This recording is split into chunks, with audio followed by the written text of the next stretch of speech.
Hi everyone, welcome to a very special video. This could be a pretty long one, so make sure you get comfortable before listening to this.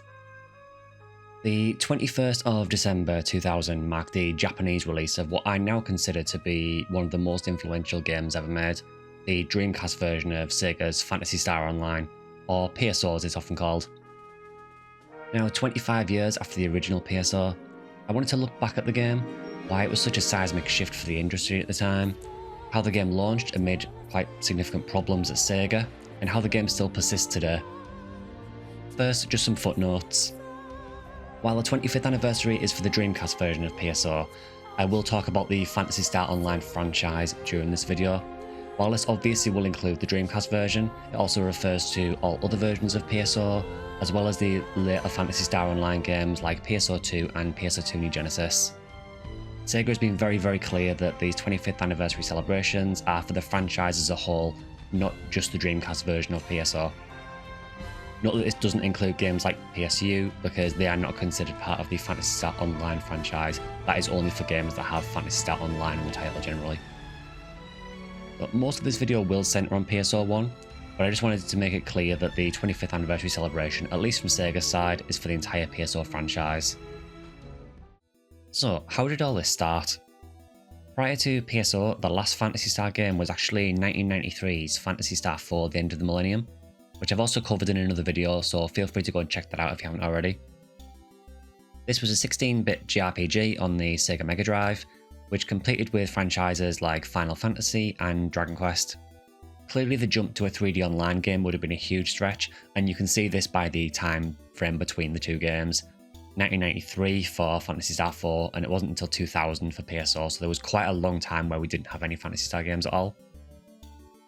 While Sega had dabbled in online services in the past with the Mega Drive's MegaNet service, which I believe may have only been available in Japan, I know it pretty much wasn't available in Europe. From what I could see, I think it was only Japan that got it. This was essentially a service where you could download games, such as Phantasy Star 2 Text Adventures. It wasn't until the end of the millennium, see what I did there, that online console gaming really started to become more feasible. If you think about it, at the time, internet connections were still relatively slow, we were still primarily on dial-up at the time. It was very hard to imagine a world where you could play online without significant lag. PC games had done it a little bit already, but it was kind of a fever dream for a console game. By the late 90s, the Sega Saturn was starting to reach end of life, and Sega had been hard at work on their latest console, which would later become known as the Dreamcast. Sega wanted to push the online functionality of the Dreamcast, but needed titles that could do that to sell it. The first hurdle that Sega had to clear was making sure that any network-based environment used for console gaming would be stable. The question is, how do you test online architecture when at the time this was still very new territory for consoles? Sega's answer to this was to test out by releasing another game. Now, while PSO was the first online console RPG, it was not the first online console game, and it wasn't even the first online Dreamcast game. That honour, as far as I can tell, belongs to Choo Choo Rocket, which was a cute puzzler game which, while a great game in its own right, was mostly developed as a testbed for the network architecture that would later be used for PSO. So with the groundworks established, development could finally begin for PSO. Now, what a lot of people don't know, however, is that PSO was actually originally a very different game premise. In a 2020 interview with Polygon, PSO's director at the time, Takao Miyoshi, yes, that Miyoshi you'll know if you played PSU, you know, the guy who got slated for PSU? Yeah, he was quite heavily involved with PSO. He stated in this interview that before it was called Phantasy Star Online, it wasn't a sci-fi game, it was a fantasy adventure RPG. In the beginning, the player had their own island and sailed across the sea to other islands to explore. The player would find other characters and materials on the various islands and bring them back to their own island to make it bigger and stronger. The player would make weapons with the materials brought back to the island too. The goal was to expand and build your own island and explore with other players. That's the kind of role-playing game I had in mind at the beginning. Clearly, as development continued, this idea was largely dropped and the game pivoted over to the sci-fi aesthetic. For the record, I'm actually really glad this change happened. I feel that PSO's flamboyant sci-fi style really gives the game its identity and kind of helped to set it apart from other RPGs at the time. Having said that, the team wanted the game to still have ties to the classic Phantasy Star.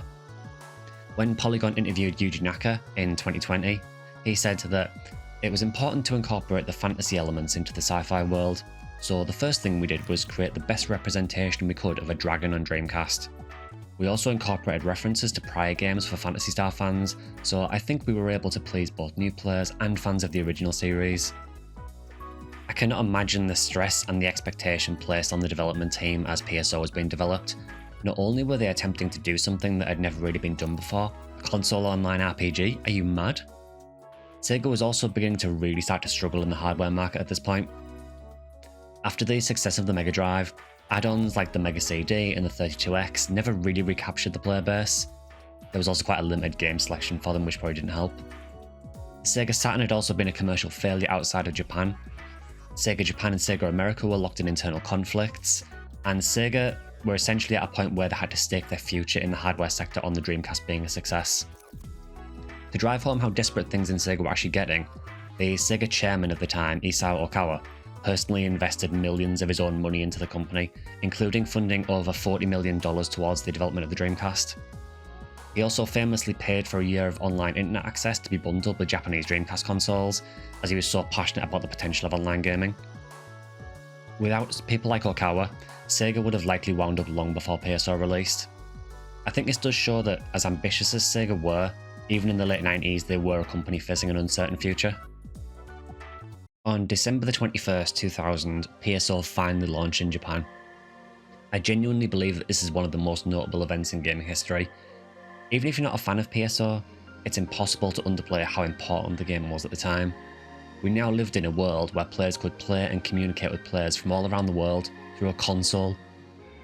Sega's marketing campaign for PSO leaned heavily into this, even claiming that the player base was the entire population of the world, which is absolutely wild to say, but hey, this was the year 2000 and suddenly anything felt possible. Now, those who weren't around at the time may wonder how PSO allowed relatively seamless communication in an age long before voice chat was widespread. Obviously, if you were playing with someone from another country, how would you communicate?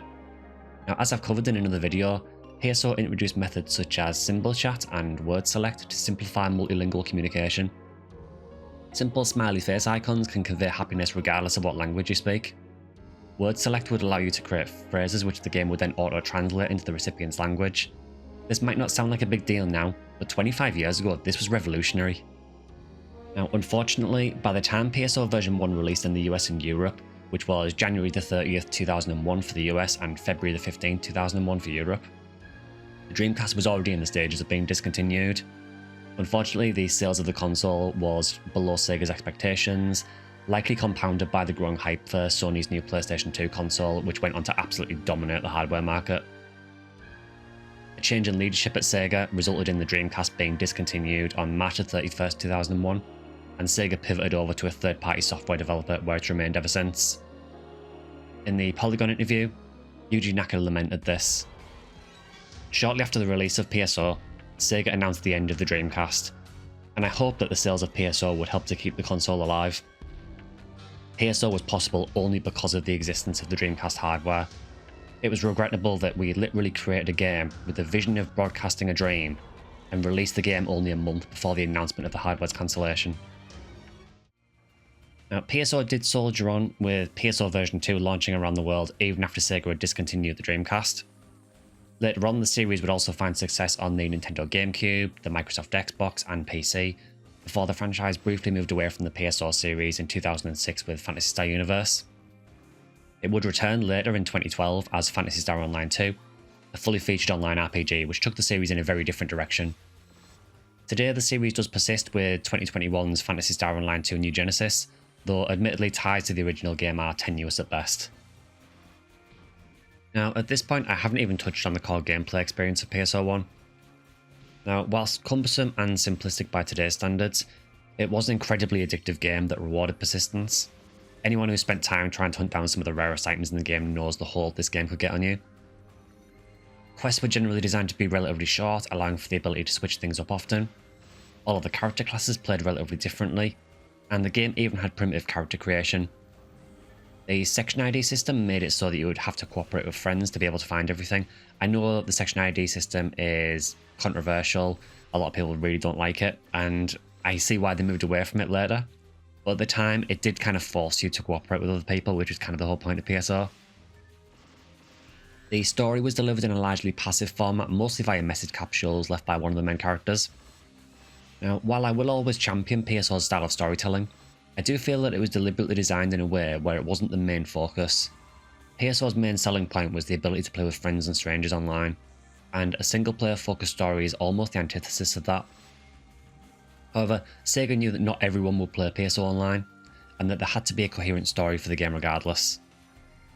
At the time, some Phantasy Star fans actually derided PSO for its comparative lack of story focus, given that prior to PSO the series had been single-player JRPGs that were quite story-heavy. But as time has gone on, I do feel that PSO's story is now looked back on a bit more positively. Now, hopefully Sega realised just how important PSO was. Even to this day, PSO is played by a surprisingly large player base. Private servers like Affinia and Dragol have kept the games running as they were always meant to be played online. Of course, there's always space for single player and couch co-op in PSO, but the online component was genuinely revolutionary at the time, and has influenced countless games since. Sega themselves have gone on record saying they were heavily inspired by games like Diablo during development, but there is no doubt of the impact that PSO has had on games that followed it. A commonly quoted one is Monster Hunter, but there are so many others. The future of Phantasy Star Online is currently in a strange place.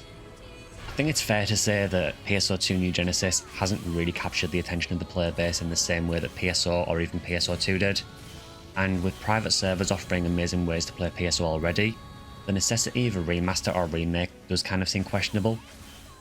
I would still like to believe that Sega will acknowledge PSO with some kind of re-release, but if not for the 25th anniversary, then when? When we live in an age of remasters, it feels almost criminal that PSO hasn't had the same treatment. For context, I should state that I am recording this before the Game Awards, so ignore me if a PSO remaster gets announced there. So now it's time to go on a little bit of a personal tangent. Most of you will know that PSO forms the core of my YouTube channel and my Twitch channel. The main reason I play PSO on stream, and the main reason I make videos on it, is because I want to continue building awareness of the game. As we arrive at the 25th anniversary, it's clear that many younger gamers, even those who play NGS, may have never even experienced PSO due to its age, which is totally fair. I want to provide a window into a period of gaming history that I think deserves to be immortalised. Even if you never plan to actually play PSO, I want you all to know how important it was, as well as hopefully educate you on it a little. So for me, my journey with PSO, and Phantasy Star in general actually started in around July 2003 with the GameCube version of the game. Yes, even as someone who's played thousands and thousands of hours of PSO, I was not there for the Dreamcast version. At the time, I'd opted to buy a PlayStation instead, and I didn't actually know that Phantasy Star existed until I got to try the GameCube version of PSO at a friend's house. I was immediately hooked on it, and bought a GameCube and the game the next day. Over the next 20 plus years, I've played almost every Phantasy Star title. There's a couple I haven't got around to yet, but I am planning to get to them soon. But PSO for me, specifically the GameCube version for me, will always be the most special. As a teenager, I was honestly a bit of an introvert who suffered from pretty bad social anxiety. I had a very small friend group, and I found it very, very difficult to do anything that involved meeting people in real life. PSO was incredibly important to me as it allowed me to build friendships online, which I found much more comfortable. Many of the friends that I made through PSO I kept in contact with for years, and some I still talk to regularly today, 20 plus years later.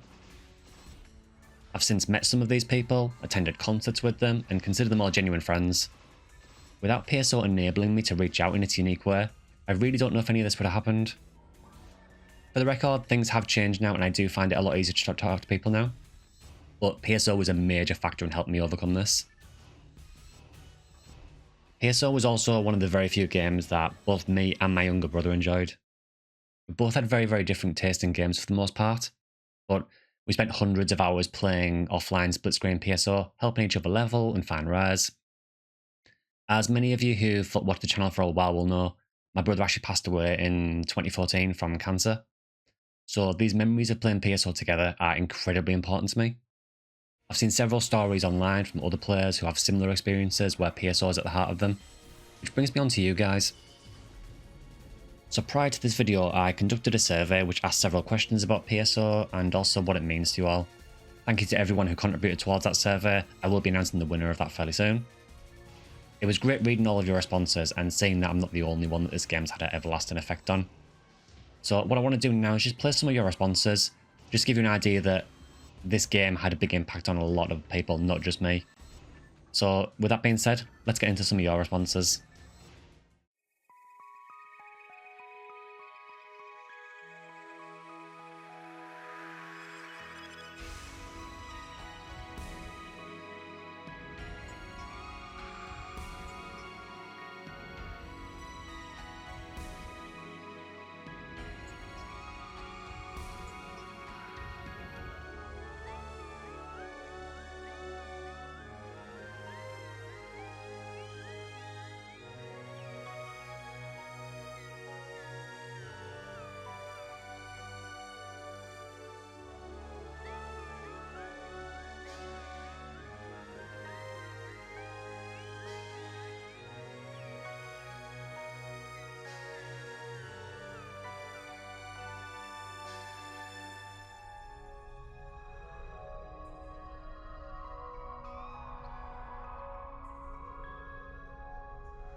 So in closing, I truly believe that no game will ever have the same impact on me as PSO has. While very much a product of its time, it paved the way for online console gaming as a pioneer, and deserves all of the accolades it's accumulated over the years.